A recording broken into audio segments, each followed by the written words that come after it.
বাড়ির প্রত্যেকটা লোকের খেয়াল রাখার দায়িত্ব পুরোটাই কিন্তু আমার উপরে। শুভ সকাল বন্ধুরা, কেমন আছো তোমরা সবাই? আশা করছি তোমরা সবাই যে যেখানে আছো ভালো আছো, সুস্থ আছো, আর তোমাদের সকলের ভালোবাসায় আমরাও ভালো আছি। আমার আরও একটি নতুন ভিডিওতে তোমাদের সবাইকে অনেক স্বাগত জানাই। আজকে হচ্ছে শুক্রবার আর এখন বাজে ঘড়ির কাঁটায় ওই সকাল 7:30 মতো। তবে চলো আজকের ভিডিওটা এখন থেকেই শুরু করছি। আশা করি ভিডিওটা তোমাদের একটু হলেও ভালো লাগবে। তো ভিডিওটা কিন্তু খুবই ছোট, তো প্লিজ বন্ধুরা তোমাদের কাছে একটাই রিকোয়েস্ট, ভিডিওটা পুরোটা দেখার জন্য অনুরোধ রইল। এইদিকে ঘুম থেকে উঠে সমস্ত আশি বাসি কাজগুলো সব সেরে ফেলেছি। তারপরে দেখো পুজো টুজো দিয়ে চলে এসেছি রান্নাঘরে। এইদিকে রান্নাঘরে এসে আমার চাও করা হয়ে গেছে, আর তার আগে কিন্তু হাজব্যান্ডের টিফিনটাও করে নিয়েছি। আজ পরোটা করেছি আর ছেলের জন্য দুটো চিনি দেওয়া রুটি করে নিয়েছি, কেননা ও ঘুম থেকে উঠেই বলবে মা আমার জন্য কি টিফিন করেছো। যদি বলি রুটি করেছি তাহলে ওর মাথা গরম হয়ে যাবে, তাই ভাবলাম যে চিনি দেওয়া রুটিটা একটু খেতে ভালোবাসে, তাহলে চিনি দেওয়া দুটো পরোটাই করে রেখে দিই। আর এই চিনি দেওয়া রুটি যদি শুনে তাহলে ও খুশি হয়ে যায়। তো চাটা খেয়ে চলে আসলাম এই যে এই ঘরে। তো ছেলে উঠে গেছে, বিছানাটা তুলে ফেলি। আর যতক্ষণ বিছানাটা না তুলবো না ততক্ষণ কিন্তু একদমই ভালো লাগে না। মনে হয় না জানি কি যে একটা কাজ করিনি, ঘরের কোন কাজটা জানি অসম্পূর্ণ আছে। ছেলেটা যদি সকাল সকাল ঘুম থেকে উঠে পড়ে তাহলে আমার আর এই দেরিটা হয় না, কিন্তু এই যে ছেলেটাই ঘুম থেকে দেরি করে ওঠে আর এই যে আমারও বিছানাটা তুলতে দেরি হয়ে যায়।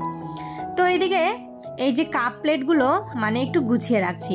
তো সেই দিন ঘরের থেকে বাটি বের করেছিলাম, তো আর একবারে পুরো বাটি সবগুলো না বের করে রাখি না, কেননা এত বাসন হয়ে গেছে না। আর বাটিতে তো বাটিতে খেতে তো দেওয়াই হয় না, ওই লোকজন আসলে তখনই লাগে, তাই না বাটিগুলো সেই দিন বের করেছিলাম, আবার এই যে ধুয়ে রেখে দিয়েছি। তো ভাবলাম যে এখন গুছিয়ে রেখে দিই। আর এই বাটি সব সময় কিন্তু ইউজ করা হয় না, সবাই কিন্তু ওই পাতেই নিয়েই খায়, তার জন্য কিন্তু আর বাটিগুলো কাজে লাগে না, তাই এই যে গুছিয়ে রেখে দিয়েছি। তো চলে আসলাম রান্নাঘরে। এইদিকে রান্না কিন্তু আমার দেখো বসে গেছে। একদিকে বসিয়েছি এই যে মাছের তেল চচ্চড়ি, আর আজকে মাছের তেলটা কিন্তু দারুণ ছিল, পুরো একদম সাদা ছিল, এতটুকু তেতো নেই। আর এই মাছের তেল চচ্চড়ি খেতে আমার তো বেশ ভালো লাগে। যদি এইরকম মাছের তেল চচ্চড়ি হয় তাহলে তো আর কোনো কথাই নেই, এক থালা ভাত খাওয়া হয়ে যাবে শুধু এই মাছের তেল চচ্চড়ি দিয়ে। আর আজকে একটু মাছের ঝোল করেছি পাতলা করে। ছেলের বায়না মাছের ঝোল করবে পাতলা করে, একদমই খেতে চায় না। পাতলা ঝোল হলে তবু একটু খাবে, না হলে পাতেই নেবে না। তবুও কিন্তু ওর জন্য আলাদা করে একটু ডাল করেছি। আর ওইদিকে একটু আলু সেদ্ধ দিয়েছিলাম তোমার এই যে ডালের মধ্যে, সেটা তুলে কয়েকটা লঙ্কা ভেজে নিলাম। এই আলু সেদ্ধ আমার বাড়িতে রোজ হবে, আর ডালটা একদিন না হোক তার পরের দিন কিন্তু অবশ্যই হবে। তো এই দুটো মেনু আমার বাড়িতে রোজই প্রায় দিনই চলে যায়। তো এই যে আলু সেদ্ধটা সুন্দর করে মেখে নিলাম, আর এর মধ্যে কিন্তু আমার রান্না বান্না এই যে পুরো কমপ্লিট হয়ে গেছে। তো এই যে বাচ্চাগুলো যেটা খেতে ভালোবাসে তো সেই সমস্ত খাবারগুলো কিন্তু করে দেই, কেননা ওরা যাতে একটু ভাত তো খেতে পারে। এই জন্য বাড়ির প্রত্যেকটা লোকের খেয়াল রাখার দায়িত্ব তো আমাকেই নিতে হবে, বলো। আমি যদি না খেয়াল করি তাহলে এগুলো কে করবে? তো যাই হোক, এইদিকে না ওদের স্কুলের সময় হয়ে গেছে, তো রান্নাও কমপ্লিট হয়ে গেছে। আর আমি বললাম না যে আমাকে 10টা 10:30টার মধ্যে রান্না কমপ্লিট করতে হয়, কেননা ছেলেকে আবার স্কুলে দিয়ে আসতে হয়। তো এই যে রান্না বান্না কমপ্লিট করে এখন ওদের দুজনকে খেতে দিয়ে দেব। এর মাঝে কিন্তু অনেকটা সময় কেটে গেছে, তো বাজে এখন ওই সন্ধে 7টা মতো। তো এদিকে বড় ছেলের বায়না হয়েছে মা আমাকে একটু চা করে দাও, আর এদিকে চালটাও বাড়ন্ত ছিল। তো ভাবলাম যে চালের হাজব্যান্ডকে বলেছিলাম, সকালেই বলে রেখেছি, হাজব্যান্ডও চালের প্যাকেট নিয়ে এসেছে।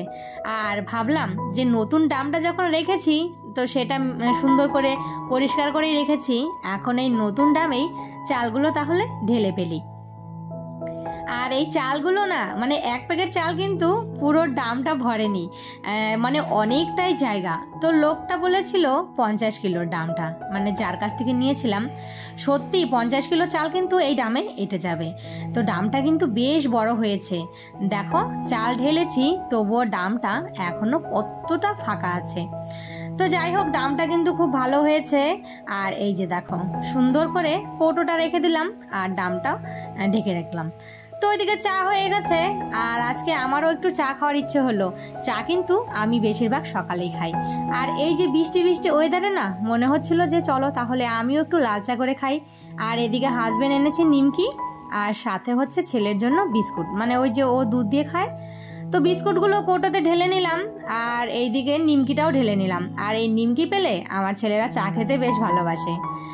আর এই যে হাজবেন্ড নিয়ে এসেছে সকালের জন্য ডিম, তো কালকে হবে ডিমের ঝোল। তো যাই হোক এদিকে চা হয়ে গেছে, সবাই মিলে বসে পড়লাম চা খেতে। আর এদিকে দেখো টিভি চালিয়েছি, টিভি দেখছি, আর এদিকে সবাই মিলে চা খাচ্ছি আর গল্প করছি। তো এই যে আমার ছোট ছেলে দেখতে পাচ্ছ কেমন করে, ওকে বলেছি একটু ভালো করে বসে চা খা, ও আমার কথা শুনবে না। ও সরি, ও তো আবার চা খায় না, ও খাচ্ছে হচ্ছে নিমকি। তো চলো এদিকে চা আর নিমকি খেতে খেতে মানে টিভি দেখতে দেখতে ভিডিওটা কিন্তু আজকে এখানেই শেষ করব। আর আজকে চায়ের কালারটা দেখো দারুণ এসেছে। তো চলো বন্ধুরা আজকের ভিডিওটা তাহলে এখানেই শেষ করি। সবাই ভালো থেকো, সুস্থ থেকো, আর ভিডিওটা কেমন হয়েছে অবশ্যই একটা কমেন্ট করে জানিও। আবারও দেখা হবে নতুন কোনো ভিডিওর সাথে, ততক্ষণের জন্য টাটা।